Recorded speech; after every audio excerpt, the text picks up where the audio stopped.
اس لڑکی سے نکاح کر لیا آپ نے؟ ارتضیٰ کچھ بھی بولنے لائق نہیں رہا تھا۔ اسے کہاں خبر تھی کہ یہ سچ یوں سب کے سامنے آئے گا۔ بھی جان ہامتے ہوئے آگے بڑھی اور ایک زوردار تھپڑ ارتضیٰ کے منہ پر دے مارا کہ ایسی تربیت کی تھی ہم نے تمہاری۔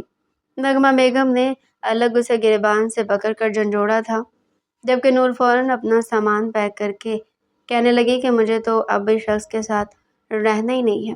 نہ جانے کتنی لڑکیوں کی زندگی برباد کر چکے ہوں گے، اور آگے بھی تمہیں کوئی اور ملی تو تم وقت گزارنے کے لیے اس کے ساتھ بھی نکاح کر لو گے۔ وہ اپنا سامان لے کر جا چکی تھی۔ ارتضیٰ بھی ہتھے سے اکھڑ چکا تھا۔ اس نے بڑے غصے سے نینا کی طرف دیکھا، چلا کر کہنے لگا یہی چاہتی تھی نا تم؟ اپنا اور تمہارا خاندان پہلے تم سے دور ہو چکا تھا، لیکن تم سے مجھ سے بھی میرا سب کچھ چھین لیا۔ میں تمہیں کبھی معاف نہیں کروں گا۔ اب تمہاری یہ سزا ہے کہ میں تمہیں طلاق دوں گا۔ بی جان اسے روکنے لگی، لیکن وہ سب کے سامنے کہنے لگا کہ میں تمہیں پورے ہوش و حواس میں طلاق دیتا ہوں، طلاق دیتا ہوں، طلاق دیتا ہوں۔ نینا تو خاموش گش کھا کر وہیں پر گر چکی تھی۔ اس کی زندگی نے ایک ایسا مذاق کر دیا تھا اس کے ساتھ، وہ بے ہوش ہو چکی تھی۔ فوراً شہروز آگے بڑھا تھا، اسے اٹھا کر ہاسپٹل لے کر گیا، جبکہ سارے معاملے کے بارے میں جب تبریز صاحب کو پتہ چلا تو وہ بھی غصے میں آ چکے تھے۔ کہنے لگے کہ کہاں کمی رہ گئی ہماری تربیت میں ارتضیٰ؟ کیسے تم لڑکی کی زندگی برباد کیسے کر سکتے ہو؟ اس نے دو لڑکیوں کی زندگیاں برباد کر دی، اب اس کی یہی سزا ہے کہ میں اس کو اپنی جائیداد سے آگ کر رہا ہوں۔ ارتضیٰ کے لیے اس حویلی کے دروازے ہمیشہ کے لیے بند ہو چکے تھے، اور وہ سوائے پچھتاوے کے اب کچھ نہیں کر سکتا تھا۔ ہاسپٹل میں جب نینا کو ہوش آیا تو نرس اس کے پاس ہی موجود تھی۔ وہ اپنے پیٹ پر ہاتھ رکھ کر کہنے لگی کہ میرا بچہ۔ نرس کہنے لگی فکر نہ کریں، آپ کا بچہ بالکل ٹھیک ہے۔ آپ کا بلڈ پریشر خطرناک حد تک لو ہو چکا تھا، لیکن اب آپ خطرے سے باہر ہیں۔ اسے ڈرپ لگا کر جا چکی تھی۔ کچھ دیر بعد ہی کمرے میں نغمہ خاتون آئی تھی۔ وہ چاہتے ہوئے بھی اس معصوم سی لڑکی کو برا نہیں کہہ پا رہی تھی، بلکہ اپنی اولاد کو ہی کوسنے دے رہی تھی، جبکہ شروز بھی وہیں پر موجود تھا۔ بار بار اس کے ذہن میں یہی بات گردش کر رہی تھی کہ اس کے وجود میں پل رہا بچہ ان کے خاندان کا ہے۔ وہ لڑکی عدت میں تھی اور وہ بہت کچھ سوچ چکا تھا۔ ہاسپٹل سے ڈسچارج ہوئی تو کہنے لگی کہ میں اب کسی دارالعلوم جانا چاہتی ہوں۔ ارتضیٰ کے ساتھ میرا رشتہ ختم ہو گیا، پتہ نہیں مجھے کن گناہوں کی سزا ملی۔ پلیز آپ مجھے کسی دارالعلوم چھوڑ دیں۔ میں نے ارتضیٰ سے بھی اس وقت سے یہی کہا تھا، لیکن شہروز فوراً کہنے لگا کہ نہیں، بھلے ارتضیٰ تمہیں طلاق دے چکا لیکن تم عدت میں ہو۔ تمہاری عدت اسی حویلی میں پوری ہوگی اور پھر تم ہمارے خاندان کے وارث کو جنم دینے والی ہو۔ تم کہیں نہیں جا سکتی، تمہیں اسی گھر میں رہنا پڑے گا۔ وہ خاموش ہو چکی تھی۔ حویلی میں اس کے دن رات گزرنے لگے تھے۔ عدت ہونے کے بعد وہ گھر کے باقی کاموں میں بھی ہاتھ بٹانے لگی تھی۔ اس کے ساتھ سب کا رویہ بھی اچھا تھا۔ 9 ماہ بعد جب اس نے بیٹے کو جنم دیا تو بی جان کی خوشی کے کوئی انتہا نہیں تھے۔ ارتضیٰ کو بھی یہ خبر پہنچ چکی تھی، لیکن وہ چاہ کر بھی اس حویلی میں قدم نہیں رکھ سکتا تھا۔ اسے رہ رہ کر پچھتاوا ہو رہا تھا۔ ہاسپٹل میں جاب کرتے ہوئے جو سیلری اسے ملتی تھی اس میں اس کا گزارا نہ ہونے کے برابر تھا۔ جیسے اس کا چلا مکمل ہوا تو بی جان نے اسے کہا تھا کہ اب ارتضیٰ نے جو کیا سو کیا، لیکن تم اتنی پیاری بچی ہو، تمہیں دیکھنے کی اتنی عادت ہو چکی کہ میں تمہیں یہاں سے کہیں جانے دے نہیں سکتی۔ میں تمہارا نکاح اپنے بیٹے شہروز سے کروانا چاہتی ہوں۔ میرا پوتا تمہیں بہت خوش رکھے گا۔ ارتضیٰ نے تمہاری زندگی میں جتنے دکھ کے بیج دیے وہ ان سب کو ختم کر دے گا۔ اور یہ بات شہروز نے خود کہی ہے۔ وہ ارتضیٰ سے 3 سال بڑا ہے، لیکن اس نے ابھی تک شادی نہیں کی تھی، لیکن تمہارا سوچ کر اور ہادی کے لیے اس نے خود حامی بھری ہے۔ نینا چپ ہو چکی تھی، کہنے لگی کہ میں ایک بار تو شادی کر کے اپنی زندگی برباد کر چکی ہوں، لیکن اگر شہروز نے بھی میرے ساتھ ایسا کیا ہو تو… شہروز تبھی کمرے میں داخل ہوا تھا۔ اس کے سامنے آ کر کہنے لگا کہ تمہیں مجھ پر بھروسہ رکھنا چاہیے، میں تمہیں کبھی بھی کوئی تکلیف نہیں دوں گا۔ جب پہلی بار اس نے نینا کو دیکھا تھا تبھی وہ اس پر دل ہار بیٹھا تھا۔ یہ تو اسے بعد میں پتہ چلا تھا کہ وہ ارتضیٰ کی بیوی رہ چکی ہے، لیکن وہ اب اسے اپنانا چاہتا تھا۔ کچھ روز بعد ہی شہروز کا نکاح نینا سے کر دیا گیا تھا۔ بڑے دھوم دھام سے شادی کی تقریب رکھی گئی تھی۔ ارتضیٰ کو بھی پتہ چل چکا تھا، لیکن وہ کلس کر رہ گیا۔ شہروز کے ساتھ نئی زندگی کی شروعات ایک بار پھر اسے گھبرانے پر مجبور کر چکی تھی، لیکن شہروز ارتضیٰ سے بالکل مختلف تھا۔ اس کا ماضی بھول کر اس کے ساتھ زندگی میں آگے بڑھ چکا تھا۔ اس کے بیٹے کو بھی خاندان والوں کی محبت مل گئی تھی اور اسے بھی۔ وہ ایک گہری سانس خارج کر کے رہ گئی۔